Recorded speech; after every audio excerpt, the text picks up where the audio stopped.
Oh, baby, she's definitely got it. My line with it is edgeradioaustralia.com. We are talking finance. Got Derek beside me. G'day, mate. Good to be here. How you doing? Great to hear you and see you. And I'm going to turn the mic on. I always wait till the last second to turn on the mic for Travis Carter. It's on. Where did you find this guy? Actually, it was in a wheelie bin. It really was a bin. Yeah, it was a sad day. I was young. I needed money. Oh, dear. And speaking of money, hey, look, you could be the right guy to talk to about this. Here we are. It's one that affects everybody. A lot of people are in denial. I don't need money and all that sort of stuff. I'm not Egyptian. Yeah, and it's kind of like, well, go down to the grocery store, load up your trolley full of groceries, and tell me how you don't need money to get through there. Oh, look, well, I'm not prepared for today's show. We've raced in. There's all sorts of crazy stuff. I even forgot to turn your mic on. I was so hesitant to turn his on. I kept you quiet, mate. So I apologise for that. There we go. But we're all pressed. We're all going. How is the world out there on social media? Good to see you guys out there. We've got a few there. And it's great weather for ducks. Let's face it. Today has been raining. It's a Forrest Gump style. It's been sideways rain, top rain, you name it. It's been coming from everywhere. I have to say, parts of Tonkin Highway coming up were actually flooded. So not surprised. Both sides, flying out the sides. It was hairy. It was. Well, I bet it was. I entered a puddle, and the guy next to me just swamped me out. All I could see was water in front of me. Oh, really? Yeah. And you don't stop because you go, the next guy behind me will slam you in the back. Yeah. And you go, but I hope nobody's in front of me. It's just, freaky. It's one of the funny things because Derek's car, I always find this hilarious. It's my wife's car. The wife's car, whatever. Its motor is small enough to put in a motorbike. Cool. Yeah. Cool. Okay. Okay. What is it, 1.1, 1.3? Can I ride that motorbike? Probably 1.3, I think. 1.3. No, it's not. It's big. It's 1.5. Sadly, I know. 1.5, 1.6. Is it really? I know far too much about cars that I shouldn't. Yes, it's either 1.5 or probably 1.6 in that case, yeah. And yet, it's the most reliable car. That's It right. just keeps going. Because there's no drain on the motor because it just doesn't weigh anything. There's no bells and whistles either. It could go wrong. It's great. Well, I drive the Edgemobile in, which is our little Edge Citroen. You've got to say it's a Citroen. You must say it like Pepe Le Pew. We must do this. But the difference between driving a Korean car or a Japanese car and a French car is when you hit those puddles, right? Mm. In a French car, you just cross everything. It's still going to be running on the other end of the puddle, right? It's just you can do it. And when it comes out, you can still running. It's Christmas. It's beautiful. It's very similar to Peugeots because, they're amazing cars when they work, but that's only about 10% of the time. That's right. Well, I don't know if you know this, but Citroën and Peugeot are from the same group. So there you go. Same factory, all that sort of thing. So, they're put together with great engineering and some wings and prayers. And it really depends in a French factory what day they were made. Okay, really does. And what the price of baguettes were, all sorts of things. And whether they had the white flag up or not. Yeah, so how many lunch breaks they had? Cafe. Speaking of white flags, who's our white flag? He wanted to money today. So are we doing dribble shit about cars or are we actually getting... No, that's what I was going to say. We've got the white flag up. Let's talk about China. You want to talk about China? And we end up talking about France. Okay. Oh, dear. I'll straight to you guys. Now, look, there's a lot has been going on with China when we Pelosi got involved, all of that. So hasn't that been fun? But let's talk about the money, because that's what we're here for.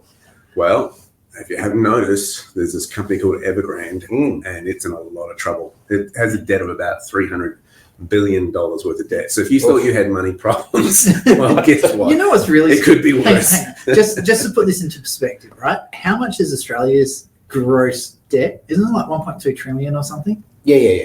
And yet there's this one Chinese company has 300 billion. So it's 1/4 of our total Australian debt. That's one company. It's one company. Yeah. Okay. But I think what's really important for the people at home to understand is what does this company actually do? Well, that's the thing. They're property developers. So it's housing. That's the big issue. Right. And China's gone on this big building spree over the last, how many decades, just building cities. So fast. Yeah, and a lot of them are empty. It's like brand new ghost towns. And it's starting to cause problems now because these guys are defaulting on their debt. They've been doing that since November and are looking at the one step closer to bankruptcy, official bankruptcy. I mean, that's a big call. When you owe, was it 300 billion? Yeah. I can't even, I can't fathom that. Company. Yeah. That's not even like because the other thing you got to remember in China, there's not just one. There's multiple companies like this that are just astronomically large. That is more money than my ex-wife put on my visa. That's incredible. That's a big. It's a big number. No, you had to have a stab out your ex-wife there. And what's interesting about this is you mix that in with, so most Chinese companies are owned by the state. Yep. Right? In case you didn't know that. And there are other companies that are being affected by this because, of course, they have suppliers, they have creditors and all this sort of stuff. It has a ripple effect. Of course. Couple this with the news article that was coming out recently of regional banks in China who are having difficulties. The people who go to the bank, they could get the money out. Well, that's a problem we're having I here in have to, Perth. this is one of the things I have to give credit to. There's this one company, they do have it in Australia. It's called the Epoch Times. I actually got the article we're talking about. Actually, was look them up, Epoch Times. Do you remember what the title of the video is called? I'll put it on the website later.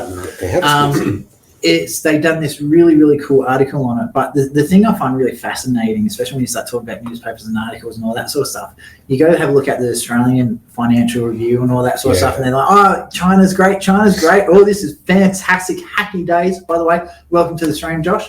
And so all of a sudden you see this article saying how bad it is, and so again, a lot of people won't know what these bank runs are. No one's reporting on it. Forgot to do the disclaimer. Okay, just because we're talking about bad Chinese government doesn't mean we're talking about bad Chinese people. The stupid thing is, when we're talking about these issues, well, we're talking about bad economy. We're not talking about bad politics. Well, you might be. You know what? I actually don't blame the CCP for this. Sorry, because once Derek explains what's going on with the bank runs, it's actually really interesting. Well, that's why it's here, to explain it, because I certainly don't know what the hell I'm talking about. Because I thought it was the CCP that was screwing everything up, but no, it's not. It's the banking. They've got a fragmented banking system.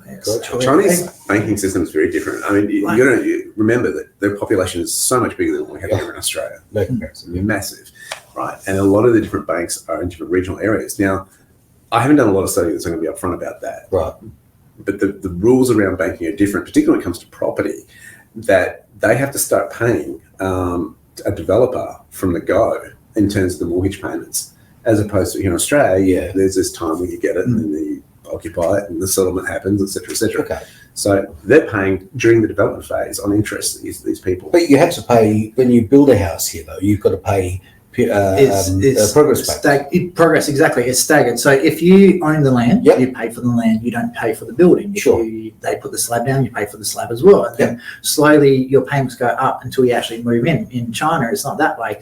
Let's say you want to buy an apartment. The apartment, say $500,000. Your mortgage repayments are based immediately on the total $500,000. That's why they build so quickly, obviously. Well, and that's why apparently not. It's been slowed down. Apparently, they've had to tear down 10 of these buildings over there with this particular company. Wow. And because they were built illegally, apparently.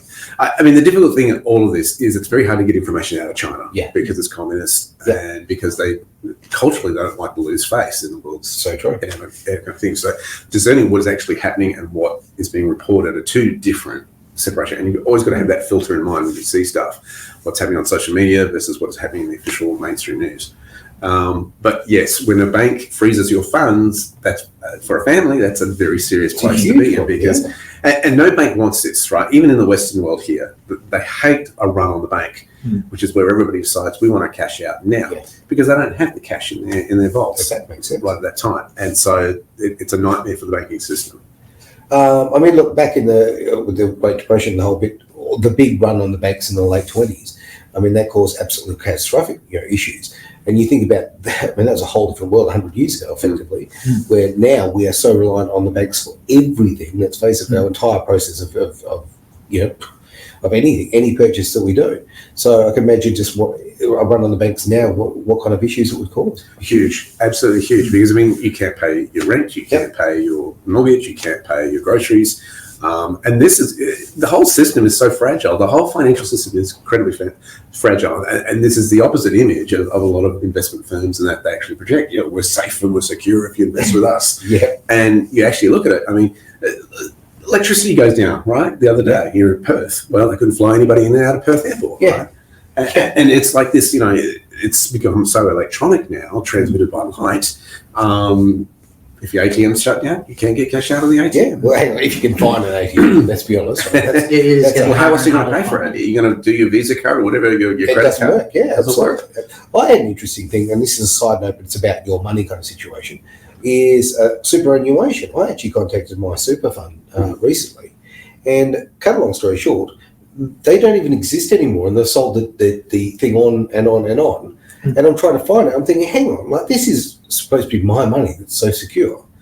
Where the hell has it gone? There are searches online that you can look at. Oh yeah, no, I've done that. Yeah. But as I say, the original group that it went with, it doesn't exist anymore. So I've got to. Have you found it? Pardon? Have you found it? Yeah. I have found it, and they won't let me access it. Oh, So it's okay. good to see it's my money. Yeah. Yeah, of course. Well, when the Australian government gets in trouble, what's the first thing they don't come after? Mm-hmm. Spot on. Spot on. So this is why I'm a big fan if for people who it's appropriate for self-managed super funds, because then you are managing yourself. Yeah, that's a big responsibility Sure. because you're investing for your retirement. However, flip it to the other way. I mean, the people who are managing your retirement right now, have you met them? No, I think they're in Aruba. I'm pretty sure. Right. Yeah. Do you know their names? No idea. I've got a pearler of a story for you because I do actually have a self-managed super fund. Now, just for the people listening, disclaimer time. No, this is not personal advice. If you do need personal advice, please go see your accountant, financial professional, or financial It's not even planner. general advice. So This is factual information. stuff that's happened to us. So take it with a grain of salt, but do not source, please. So with mine, I was working out at the time. I contributed, I think it was $7,500 on top of what I actually had to pay for superannuation. So Right. I think all up was about $9,500 that got put in. Yep. Actually, be more, probably closer to 15,000. Anyway, so the super fund that was managing it at the time actually suffered a $200 loss on their investments. Obviously, take out all your insurances that are with it, which was like $2,600, and then they paid themselves on top of that a $3,000 commission. Of course they did. And I called up and said, "What the hell? You've lost me money, and you're paying yourself a commission?" Yeah. And they go, "No, because it's based on the total amount that the account went up." Wow. So they stole, in my opinion, they stole half of my contribution on top of what the government said you had to put in. This is why I'm a big Yeah, I'm a and that bigger day fan. I created a self-managed super fund and I hold it all in cash in the bank and I'm getting better returns than what the super account There people you were go. doing. So So I'm a bigger fan of those who invest are paid on performance, not on an administration fee. Yeah. It's a model that gives them an incentive, and if they lose money, they don't get paid. That's right. That's a better model. than imagine if the Completely. Australian government worked on that method. But every year you're not in debt, you get paid. So coming back to China for just a Yes. moment, people might go, well, what's the big deal about that? How does it affect my life? Well, you've got to remember that we are a big trade partner with Absolutely. China, right? They're the second biggest economy in the world.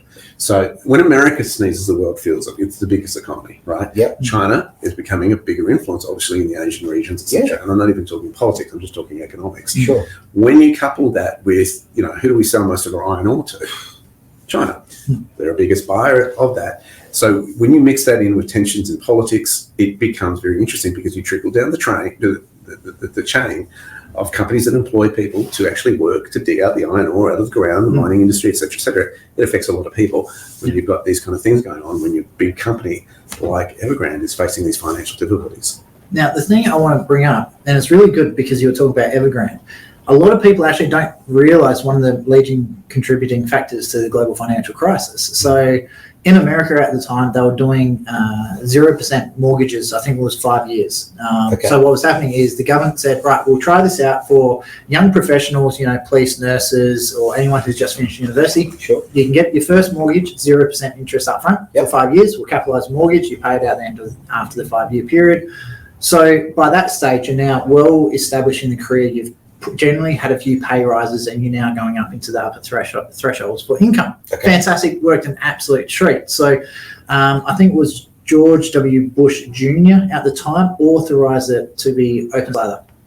So all these people who previously didn't qualify for mortgages, turned around and got these mortgages they should never have had in the first place. The 5 year comes up, they're like, well, can't pay it, have it back. Mm-hmm. And so they were giving all these houses back. And so what happened is the housing market in America just started falling over. Of course. And all of a sudden, all these big major corporations that are very heavily invested into the housing property investments, all of a sudden, they've got no money. And normally what would happen when you give a house back, they take it, they sell it, and take the loss and move on. Yeah. But when 60% of your portfolio is all of a sudden gone, and the house market has absolutely plummeted. Now, in the article, and why this is relevant to China, they're saying that the property market in China is estimated to drop 25% in the next 12 months. That's horrendous. So if you think about how many people live in China, this is in our neighborhood as well. Yeah. So assuming that the same sort of like ripple effect is going to happen, all these people who are still currently paying mortgages, and this is, we'll go to the bank runs in a moment, all of a sudden their house prices have dropped 25%.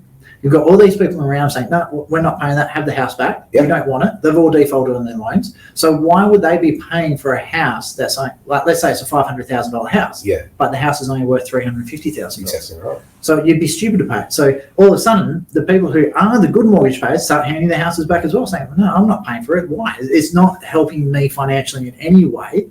So all of a sudden, these big major financial companies have no money coming in. They've been given all these really poor assets back. And they can't sell them. So, okay, to me, this is what it comes down to. This is like this sort of stuff. When we're talking about China, and you think, okay, we live in Perth. Hey, how much it's going to affect us? This is how it's going to affect us. It's as simple as that. I mean, in Western Australia, China is, we're talking about the Americans getting the old cold. No, I'm telling you what, I mean, there's a reason we got the Wu flu, man. I'm telling you right now, because we are so reliant on China. Whatever happens there, and if they're drawing down their mortgages and that sort of thing, and people are handing back their houses, it's got a catastrophic flow and effect for Australians. The other interesting part is that there is a threat of war. Now, China does go to war, and war is expensive. Yes, it's not cheap, right? So, not just in life, in the shedding of life, and that, but of course economically as well. There are some businesses that do very well under war. Arms dealers, drug traffickers, aviation industry. Anybody with the name Clinton? Too soon? I never know. Well done, Aaron. Never. You beat me to it. But yeah, just going back to the housing side of things, people handing the houses back, they're already there's massive protests in China at the moment, and we'll get to this one after a break, where people have already stopped paying their payments for houses because they've delayed the time that's taken to build the houses so much. So it's already started. So the writing's on the wall. So it'll be interesting to see how far and how soon this will actually start affecting Australian markets as well. It'll be fascinating. And I mean, there's been so much, and bear in mind too that China's also, some Chinese companies also on the US markets as well. So that's going to have an international effect there if that plays out. But it really affects the banking sector because of the credit issues, the bonds, and all that sort of stuff. And then the banking sector feels it. I mean, give you an example. A few years ago, it's a little bit of a sidetrack, but you're going to understand. Remember that GameStop, that company that went up, right? Yes. The guys on Reddit, that was brilliant. That was. Sorry, I must admit, I wasn't part of that. So for those who don't know the story, basically what happened was a bunch of guys on Reddit discovered that there was a hedge fund that was shorting GameStop, the company, which means that they were wanting it to come down in price. So GameStop is a company that hires computer games to gamers like myself, and then you can play it for 3-6 months, whatever, and then you just switch the game out for another one. Very similar to Steam is another company that's sort of like the online marketing thing. It's like the Blockbuster for computer games. All right. So what happened is that these guys say, we're going to pump this price up, right? Bunch of guys, they take on Goliath, David versus Goliath, and what they do is they pump it from about $30-something up to over 300, in a matter of days. And so what happens is hedge fund these hedge funds put millions and millions of dollars on these trades. Now they've got a liability on their hands because it's gone past their price and they're liable for what it is. It had a flow-on effect. It was even affecting banks in Europe because these guys did this, right? Wow. So proud. I put $200 in. Because of the leverage that the way the economic system works. So you can see the butterfly effect of when something goes wrong, it has a ripple effect around the world. Not just that, it's the power of the people, because you got to remember, this is the gaming community that took control of that one. They saw what they were doing. They're trying to destroy the company. And this was just literally a mum and dad business, massively successful, great platform. It was just an amazing business structure. And so the gaming community as a whole, whether it was $5, $100, $50, whatever, they all jumped in and said, you know what, we're going to carry this company until this hedge fund, and sorry about my language, literally fucks off and leaves them alone. And so that's what everyone did. We all piled in and out-muscled the hedge fund. I mean, it'd be nice if everyday Australians or everyday people of the world would chip in and contribute that strongly to their own finances anyway. That'd be great. Just quickly as well, so we do have Josh online, and Taz and Tony are watching online as well. So hi there to you guys. So That's Inferno Insomnia on the good old Twitch. Very, very cool. All right, shall we take a break, guys? Yes, well, I've chosen a song. Okay, I like to do this. You're on edgeradioaustralia.com. Enjoying, we're talking money. Now, before we went off to play computer games at edgeradioaustralia.com, we were talking about China and obviously the financial issues. Mate, we spoke about a couple of things about off air, and for those who are watching on Twitch or wherever may have heard our conversation, we were talking about Taiwan and Pelosi going there. Of course, look, the fact is money and politics are very, very closely entwined. Absolutely. We had a conversation last week about apparently you were saying I think it was half of the world's computer chips were made in Taiwan. Taiwan, yeah, 50% of them. Yep. Wow. So you can see why Taiwan is such price land at the moment. Oh, absolutely. Because he who controls that has economic power and also military power. Spot on. Okay. So I I personally looked at Pelosi. Pelosi could have just gone there on the quiet kind of thing, just done her little tour and got in and out. The fact that she announced beforehand was, as far as I'm concerned, she was just being a troublemaker. I don't see a positive to her announcing that she was going. Would have been far better to announce something. The problem is a lot of the Democrats are doing a lot of things that don't make sense. No. But let's be honest here, right? And Biden wanders off into the grass. Nancy's mental capability at the moment is as questionable as Joe Biden's. Oh, come on. But at least a good thing, okay, with Nancy Pelosi is you always know how she's feeling because her face is so expressive. It's one expression, it's Botox, and that's it. There is no, she's a frightening woman. She reminds me, okay. Where's this going, Aaron? It's going here, okay? I'm a man of a particular age. Do you remember Skeletor? Okay? Oh. Masters of the Universe? It's a constant meme now. Oh. Like there's Skeletor just laying down. Until next time. And then he runs off. So like Nancy Pelosi. Hey, let's go to Taiwan, just piss everyone off. Until next time. There we go. So, forgetting about Pelosi, forgetting about Skeletor. Someone's like photoshopped Nancy Pelosi's head onto Skeletor. Oh, now for those memes. Because I don't have those skills. Hey, Tyler, if you're listening. Get onto it, son. All right. Now, let's talk like adults. Tell me, mate. Tell me about how the situation unfolds and how this opens up financially. Well, as you said and highlighted, you cannot separate politics from the stock market. Three factors: politics, economy, and interest rates are the things that influence the stock market.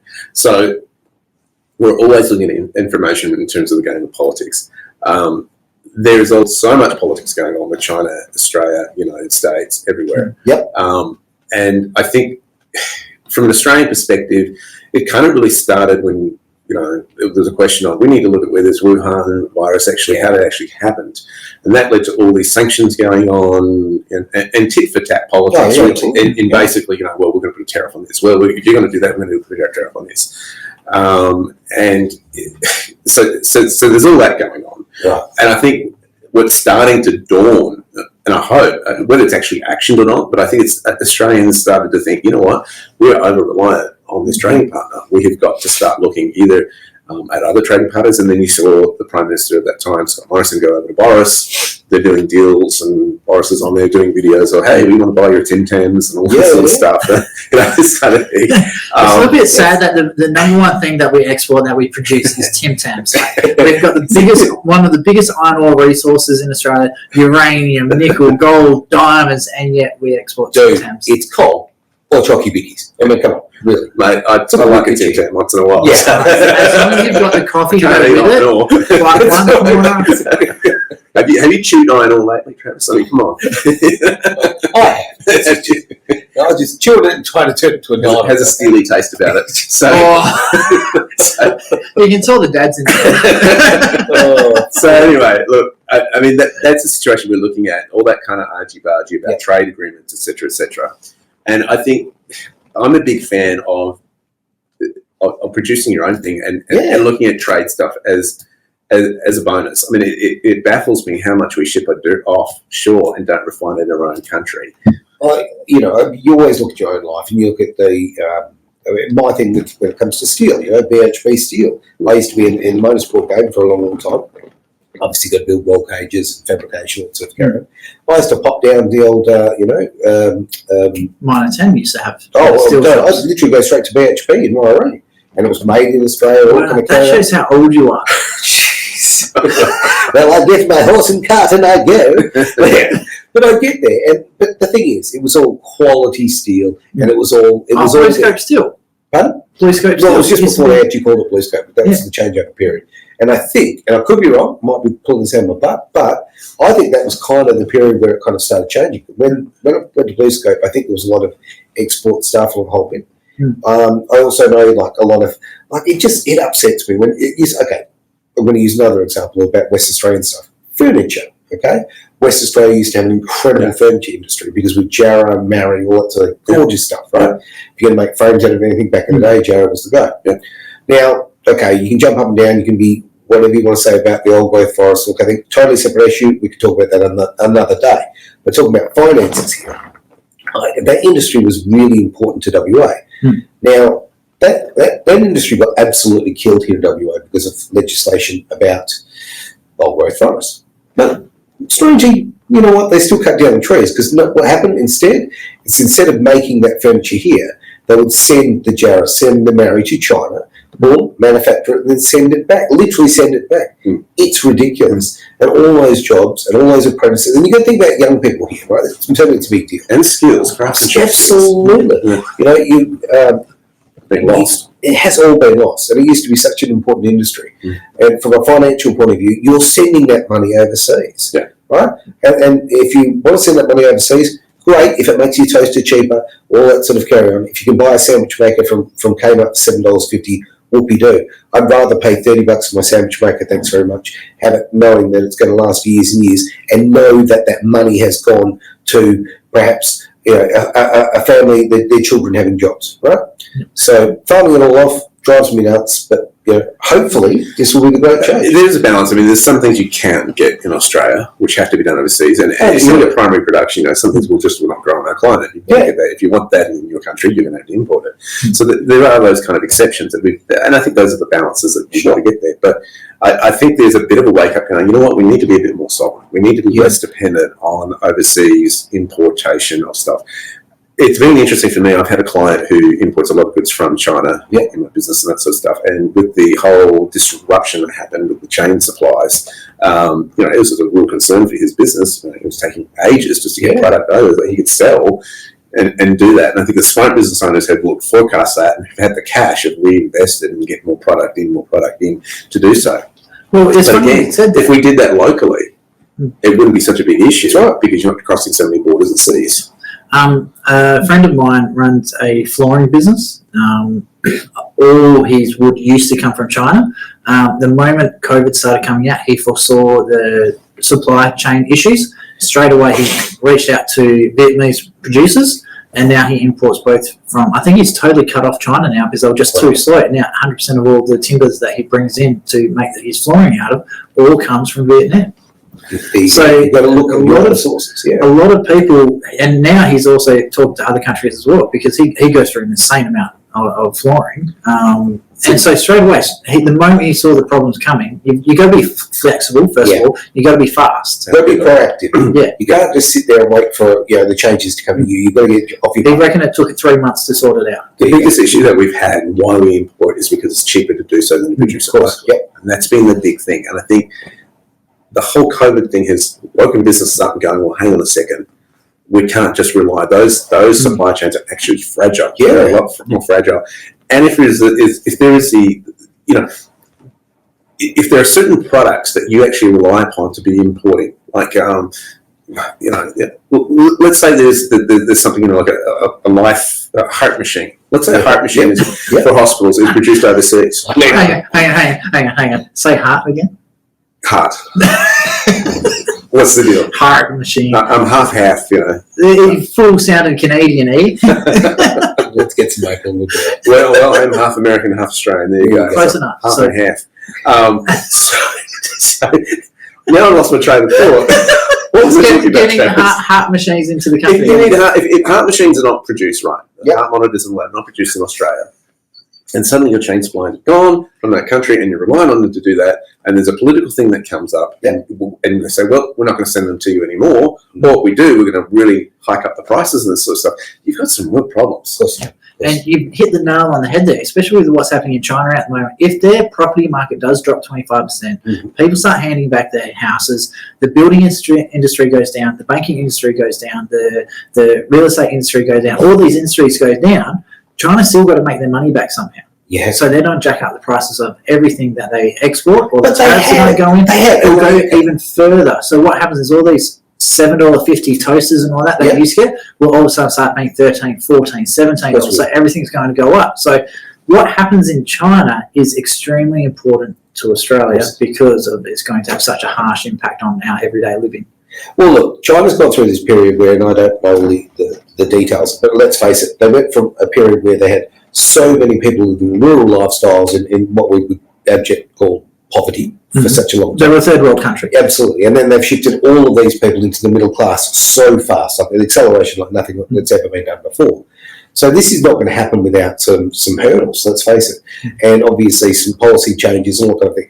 With people handing their houses back, that's got to sort of say, hey, maybe we went too fast. Maybe maybe the decisions made, the financial decisions. You've got a communist country who is, quite frankly, the most effective Silencer. commercial entity in the world. Yeah. Right? Very efficient. What's interesting about China too is who they align themselves with. It's Russia, Sure. and these countries and some of the Arab nations as well. What's really interesting because the Arabs are big on the oil, and Russia. Well, I mean, was the sixth largest economy in the world. I think it's about number 6. It's huge as well. I heard it's number 7 for disposable cash for importing and exporting. Right. Like it's right up there with the cash flow. Yeah. So, well, I mean, Russia supplies so much of energy to Europe, or has until these sanctions came in, which is just ridiculous. They're heading into wintertime. Hello, wake up. Yeah. And I thought I'd just send it to Serbia and send it out of Serbian oil. coupled with this, yesterday, I was just reading before coming in today, Congress passed, the Senate in the United States passed a huge green bill. Which is ridiculous because what they're trying to do is shut down fossil fuel manufacturing. What they haven't thought about is who this is going to affect, right?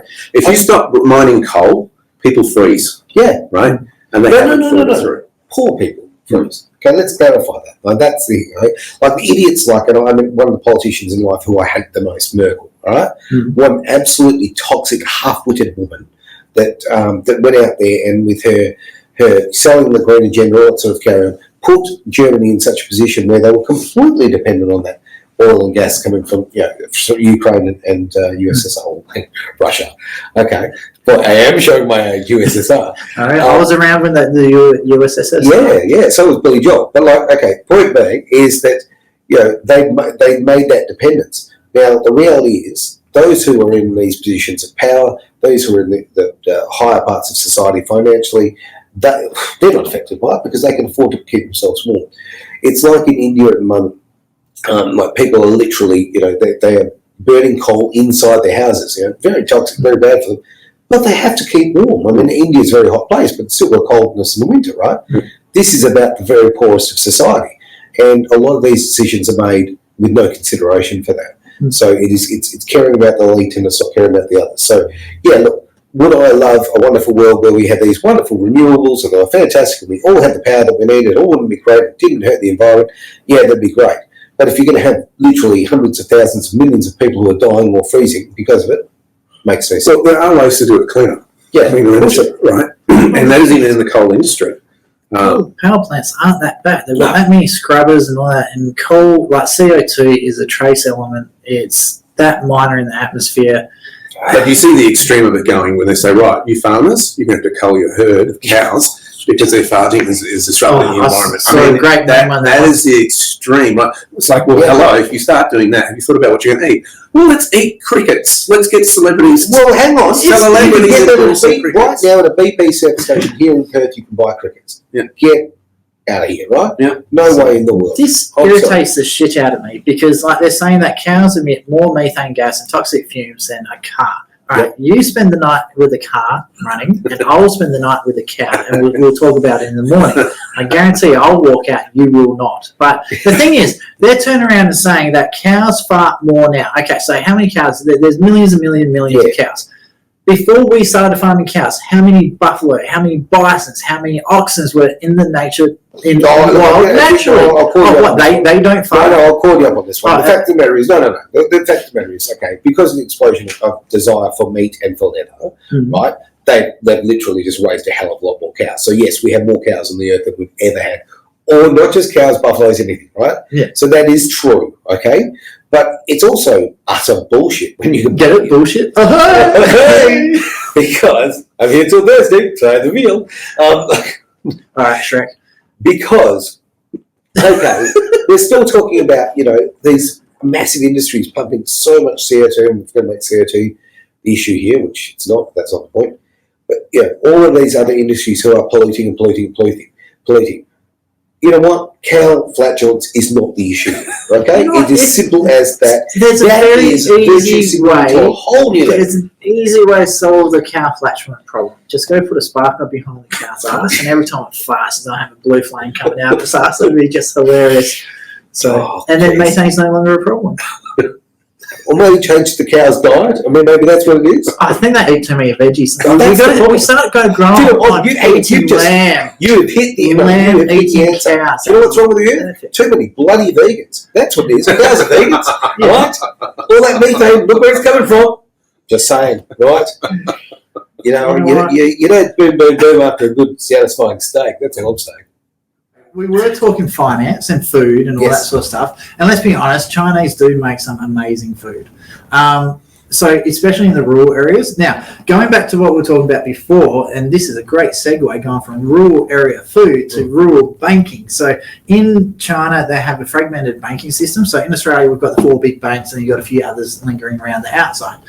Because there's so many people that live in the regional areas of China, they can't have banks everywhere. So with the major banks, especially your deposit-taking bank accounts, like your normal everyday spending accounts, the Chinese Communist Party will actually guarantee the money that's in the bank. So if the bank closes and they go bankrupt and all your money goes missing, the CCP will actually give you back your money. There you go. Which is not a bad thing. Absolutely. So a lot of these regional small banks, because there's thousands of them, absolute thousands of all these little banks, and they're not like the Marawa branch of the ANZ. This is a totally separate Bank of Marawa or Bank of Joondalup, Bank of Meekatharra or Bank of whatever. So every little town has their own little bank. Yep. So there's this guy in China who got caught stealing $6 billion, and that's with a B, not million, $1 billion. $1 billion.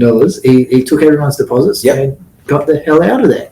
But what the problem is, because the banks were saying, you know what, in your everyday spending account, instead of getting 2.5%, we'll give you 4%. And instead of putting the money into the everyday banking account, these guys were lying through their teeth and putting them into high-risk investment accounts. Gotcha. So that's the CCP went, hey, not our problem. We're not covering it. Whoa. So all these people lost their money.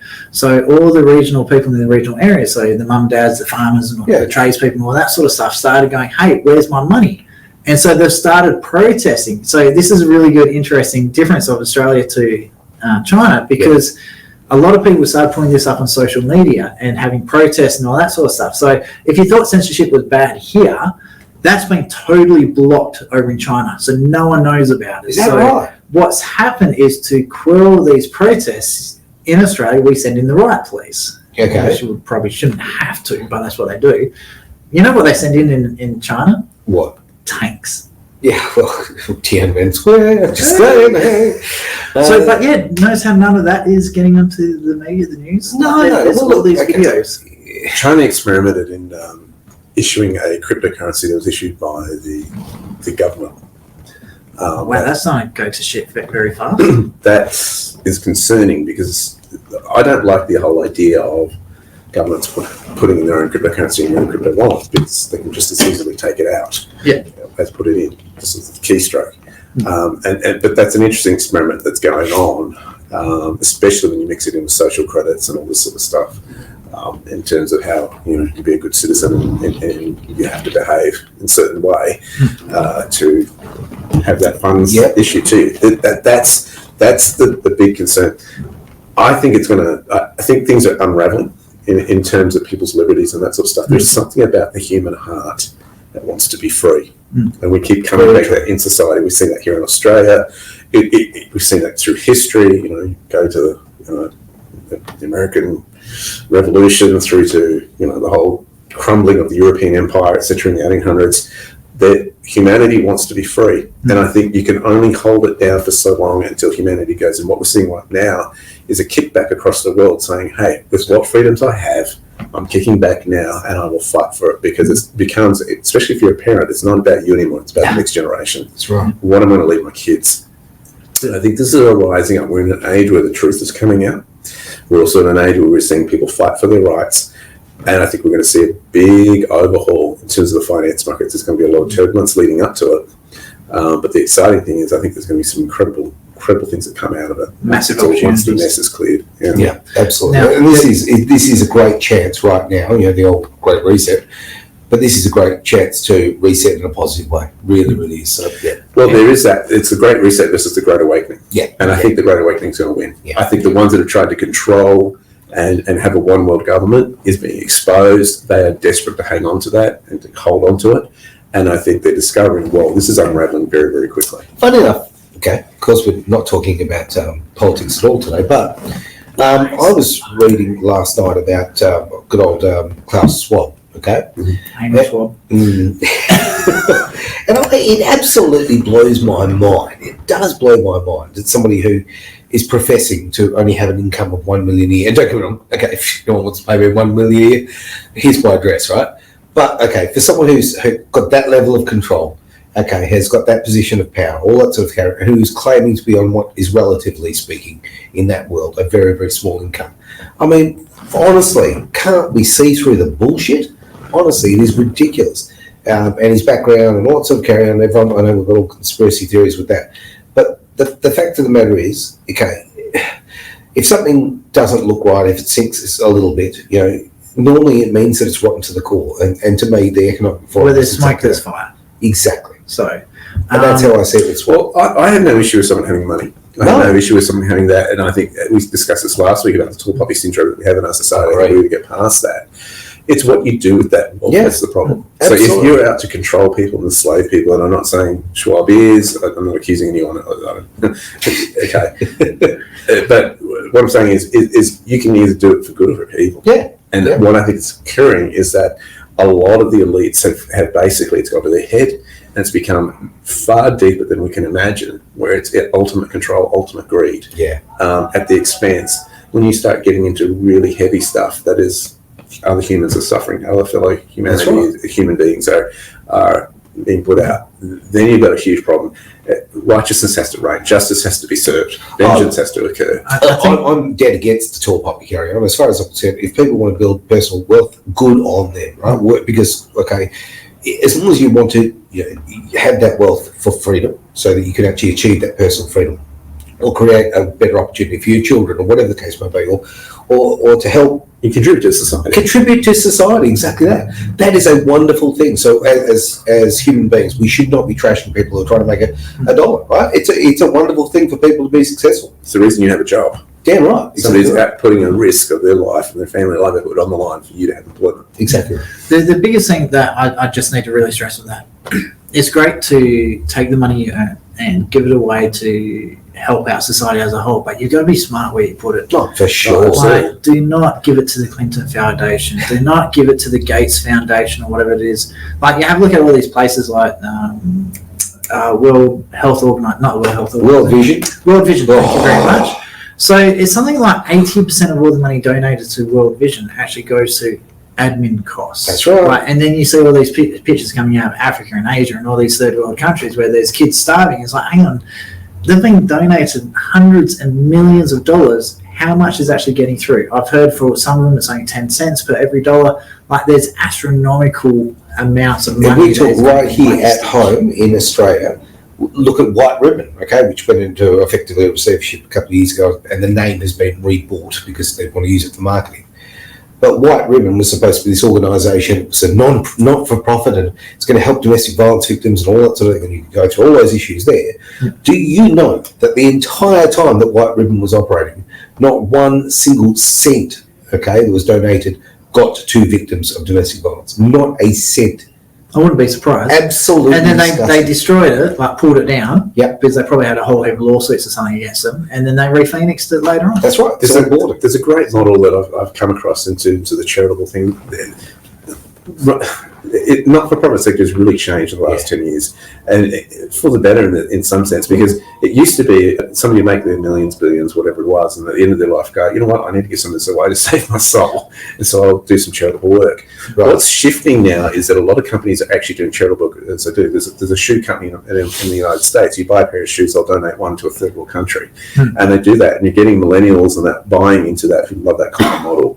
The other one that I've seen is really, really powerful. Zamberos does that as well. Sorry? Zamberos, for every meal you buy, they give a meal, which is really good. There's another model too where they basically give 100% of the profits to, there's a water company that dig wells in third world countries, particularly Africa, and all the money's going to go to that, and then they have a separate fund which they say they approach partners and wealthier people and say, look, we need this for admin costs. Right. This fund, if you give to this, only goes to our admin so we can actually do the work, and allow people who donate to this fund, 100% goes into the actual wells themselves. I think it's a really transparent type of model. Transparency. How hard is it? There's another one in Bali. So during COVID, because obviously the government doesn't have money to like welfare payments and all that, so there was a lot of people going without. There's a company a foundation called Solomons. Right. We actually got to interview him. He was actually on the show where we got kicked off at 89.7. Oh. The dude with the dreadlocks. So something like, I think it was 20% of everything that was donated goes to admin. And he was straight up, 20% paying, that's what we cap it out. Yep. Anything past that all goes to the actual people. So he buys food hampers, pays for people's medications and all that sort of stuff. So they've been doing some absolutely amazing things over in Bali. There are some wonderful groups out there. Unfortunately, people like World Vision, or as I say, White Ribbon, do such poor jobs, that they do bring the sector down. Personally, I don't trust not-for-profits anymore. I simply don't. Well, how's this for a fact that's just come through? And by the way, hi, Michelle from International Sunshine Foundation, funny that we are talking about foundations. There you go. And Alfred also said apparently 3% of the US defense budget can feed all the starving people in the world. My big concern with that, I could see that. But then let's say who's going to administer that in a lot of these like Uganda or all these like really dodgy third world countries over in Africa? How much of that money is actually going to get to the people? How much is going to get pocketed? You have to create an economy, all right? There are people who are in a situation where they're desperate, and yes, you do a handout for immediate relief, okay? Yeah. But then long term, you've got to start building an economy. Yes. Because humanity wants to create. We're meant and designed to create. We're meant to produce. We're meant to contribute. We're meant to make it build to a cause greater than ourselves, okay? So what you've got to do is then build an incentive for people to go, you know what? You can be wealthy. You can be rich. You can do this, but not just for the sake of gathering, but for that you can help other people out as well. Yep. And give them a leg up as well. That's how we've got to get the mindset when it comes to that sort of stuff. Yep. And the biggest problem I can see, and my wife's Vietnamese, and she was telling me about this really big highway that they built up in the middle of Vietnam. It was supposed to be 4 lanes each way, and I think it's a single lane each way now, because every time I went through a set of hands, like, I'll keep 80% and here's 20% for the project, and it gives it to the next person. The next person does the same thing. It's more and smaller. And by the time it actually got built, there was absolutely no money left over. So one of the big things, and this is why I love foundations, because it takes the government out of these projects. Yeah, okay. And it's sort of like the people who want to do the right thing. They've gathered all this money. They want to go out there. They want to leave a legacy. They want to build something that's going to help society, and they take the government out of it. And that's one of the reasons why I actually quite like foundations. Smart. I think foundations are amazing things. So. Now, we are running out of time, so I'm going to throw to you guys, okay? Derek, finance. Let's talk finances, and we'll talk about the China issue there. What would you like to close with, mate? What are your thoughts about the situation we've got right now? I think we're in fascinating times, and I think we've got to stay positive. I think we really do. You can get in this stuff of doom and gloom. The world's falling apart economically. Really, it's about financial education. I think I see a lot of people hesitate in terms of, what should I invest in and spending money on themselves. And I think the smarter you are and how to play the game, it plays in the long term of what you do. Sure.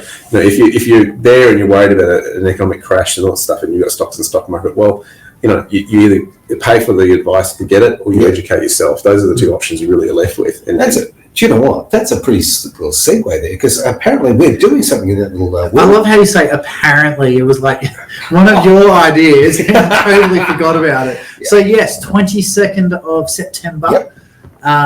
We have encouraged. He's agreed to do I'm delighted to. Delighted to.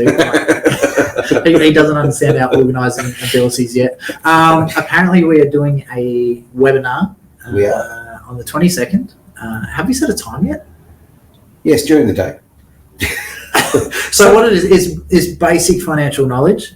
This is a really good starting point. All jokes aside, we have actually set a time. I can check my phone. Have we? You talk amongst yourselves, guys. Anyway, so it is, and all proceeds will be actually going to the station, because obviously at the moment we're paying for everything. So I highly encourage everyone to come along. All proceeds. All proceeds. Are we giving you any? I think you just found out. Oh, okay. It's news to me. I didn't get the memo. I've got some costs to cover. Derek has graciously donated his time.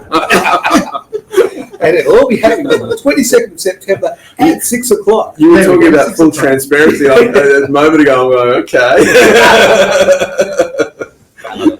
In my defense, I forgot. But yeah, it's been hosted by obviously Derek, who's from blueskyfactory.com.au. So he's got some amazing, really detailed financial education courses. Basically what I did was I worked with some very highly specialised people in terms of law, accounting, financial planning firms. This was like a kid in a candy store, and started teaching these sort of structures and this stuff. And what I did is I compact all that information into a 20-week course, which if you pay for all that advice going to each professional, you'd pay in excess of $16,000. So it's a really cool kind of package. So make sure you do look up blueskyfactory.com.au. Obviously we've got edgeradioaustralia.com. We'll put some links up. Has Tyler done that yet? No. Have I asked Tyler? You have not. It's all That's probably why he hasn't done it. It's a very simple system. If you're in charge of it, it doesn't happen. Okay? Yeah. Right, okay. No, if anything needs to be done on the website or anything, we go ask Tyler and Tyler. And even the big issues, like we needed a cord. He's had a week to buy a cord. No cord. No, so it's over there in the box. The moment the show's over, I'm running down the road to buy a new cord. Never mind. It's fantastic to do. Yes, a new cord. Call to the cord. That's right. This business is all about cords, okay? It's cable management 101. All right, thank you very much for being here, Travis. I say that without the tongue in cheek. I actually genuinely meant it today. Derek, always a pleasure, mate. Thank you so much for being part of it. And we're looking forward to the seminar on the 22nd of September. It's going to be great, mate. All jokes aside, it is going to be great. For someone like me who's a bit of a bunny, I'm really looking forward to it. I need the advice. Simple as that. I haven't got any money, but I look forward to having some one day and wanting to make it grow. So that'll be good. Yep. And I think the course is going to be great for me. One last thing I do want to bring up. I do a lot of audiobook listening. Yes. I hate reading with a passion, so I listen to audiobooks while playing computer games.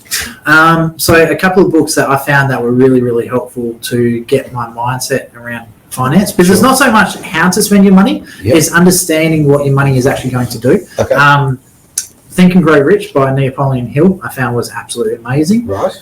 Rich Dad, Poor Dad, Robert Kiyosaki, and The Cash Flow Quadrant was another really, really good one, also by Robert Kiyosaki. Cash Flow Quadrant's really good. Yeah. Cool. So I should, the books I'm reading not working for me? Penthouse and Playboy don't count. Can you still buy them? I don't think you can. And with that, I think they're called people now. You get them out at the petrol station. No idea. Behind those little white cards, so you can't see the front image. With that, we're going to end the show today. Thank you very much. How do you know that, Travis? Yes. Because Travis walks along with a white card in front of him. Right. Now, we had a request before for Hotel California, I believe. We did for Fiona. We've had a heap come through. Crash Test W's, Tony, Basil, Hey Mickey.